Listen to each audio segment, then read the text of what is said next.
Hello everyone, সবাই কেমন আছো? আশা করছি সবাই ভালোই আছো। তো তোমাদের সাথে আমার একটা কথা ছিল। তো তোমরা হয়তো মনে মনে অনেকেই ভাবছো যে দিদিভাই আমাদেরকে এখন কমেন্ট করে না, লাইক করে না, এটাই তো ভাবছো।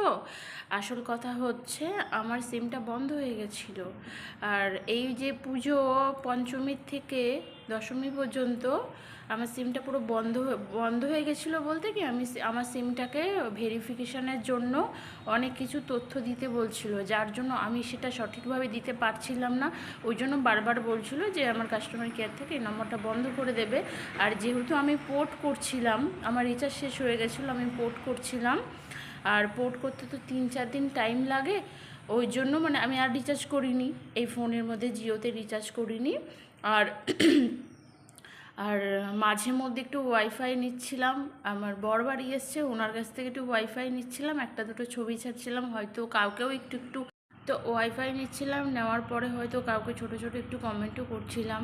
আর উনি তো সবসময় বাড়ি থাকে না, ওই জন্য আর কি ঠিকঠাক কমেন্ট লাইক করা হয় না। আর আমার বন্ধুরা হয়তো ভাবছো যে দিদিভাই সত্যি ভুলে গেছে। আমি কিন্তু অনেক কিছু শিখলাম গো, সত্যি।